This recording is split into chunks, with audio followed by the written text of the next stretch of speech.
Yes, boys and girls. So we have all in rank 34, Miss Shagun. अब शगुन ने मेरे यहाँ पर लॉ एंड ऑडिट के ट्यूशंस लिए थे एंड इनका फाउंडेशन में भी ऑल इंडिया रैंक था 33 और अभी सीए इंटर के नए सिलेबस में इनका ऑल इंडिया रैंक 34 है. So first of all many congratulation शगुन.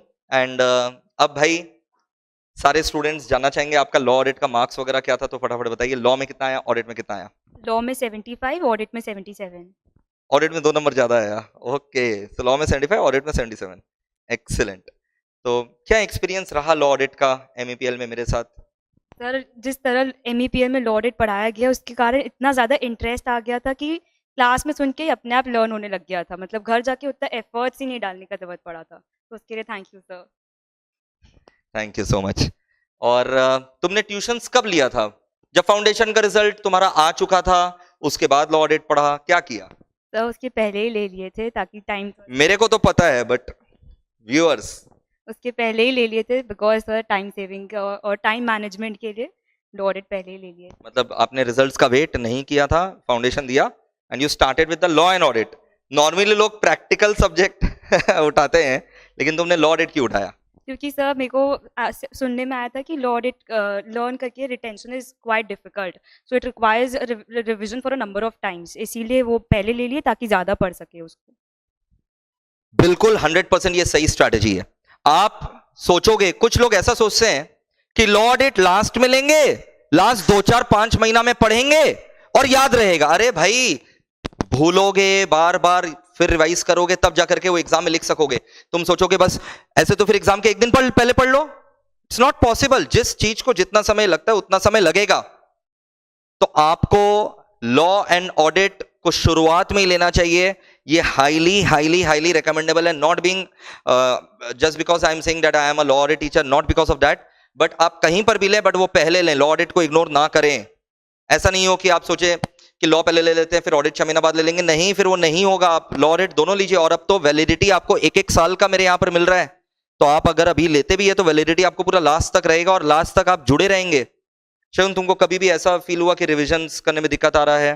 पूरा कंटेंट वगैरह हमेशा आपको अपडेटेड मिलते रहा? यस, और आप भी रिवीजन वीडियोस कॉन्स्टेंटली डालते रहते थे तो उसके कारण टॉपिक्स बार बार रिवाइज होता रहता था. और भाई यही सब चीज है. आप पढ़ोगे नहीं तो आप रिवीजन कहां से करोगे? अब मैं लगातार रिवीजन वीडियोस भेज रहा हूं बट अगर शगुन ने वो चैप्टर ही नहीं पढ़ रखा है तो फिर वो रिवीजन का इनको टाइम कहां से मिलेगा? So it's very very important कि आपको रिवीजन जो है वो साथ साथ करते रहना चाहिए. Yes sir, yes sir. Revision करने से वो बार बार रिवाइज होते, वरना इतना सिलेबस है कि छूट ही जाएगा कुछ ना कुछ. इसीलिए तो रिवीजन बहुत जरूरी है. मैराथन देखा था लॉ ऑडिट का? हाँ हाँ सर, लॉ ऑडिट का मैराथन देखा था. एग्जाम के पहले ही तो देख के से पूरा रिवाइज हो गया था सिलेबस. बहुत मैराथन में मैं आपको बता रहा हूँ जबरदस्त जान जाता है भाई, एफर्ट्स जाता है अच्छा मैराथन बनाने में. अगर आप खाली टाइम देकर के बनाओगे 8 घंटा बोलना है वो हो गया मैराथन, वैसा नहीं. अगर आप जानदार मैराथन बनाना चाहते हो उसमें सच में जान चला जाता है. मतलब पूरा लॉकडाउन में मेरा अचीवमेंट यही था कि लॉ एंड ऑडिट का मैराथन, ये मेरा अचीवमेंट था लॉकडाउन पीरियड में. जो 3 4 महीना स्ट्रिक्ट लॉकडाउन था वो मेरा अचीवमेंट था कि पूरा लॉ एंड ऑडिट का मैंने जबरदस्त वाला मैराथन में. और बहुत मजा आया. जितना मजा तुम लोगों को पढ़ने में आता है ना, मेरे को भी उतना मजा आता है पढ़ाने में.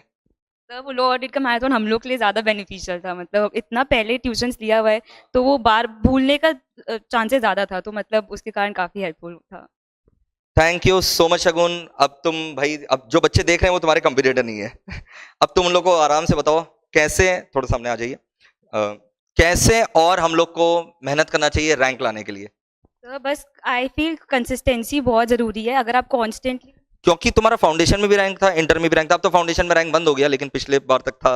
You are the last known person to have secured a rank. You guys जिन्होंने लास्ट टर्म में दिया था वो लास्ट मेरिट लिस्ट था. तो तुम्हारा फाउंडेशन में भी था, इंटर में भी था. 100% भगवान से यही प्रार्थना है कि तुम्हारा फाइनल में भी रहेगा. ठीक है? और and I know you will do it. You won't take this success for granted, I know this. मेरे को ये बताओ कि रूटीन क्या रहता है रैंक होल्डर का? तुम्हारा फाउंडेशन में भी था, इंटर में भी रैंक था, तो रूटीन क्या रहता है रैंक होल्डर का? सर बस यही रूटीन रहता है कि मतलब ज़्यादा फोकस थ्योरी पे रहेगा और मतलब सुबह उठ के सुबह का टाइम में थ्योरी करने के लिए एंड दोपहर में प्रैक्टिकल एंड देन शाम को हम लोग का तो कॉलेज रहता ही है तो उस टाइम.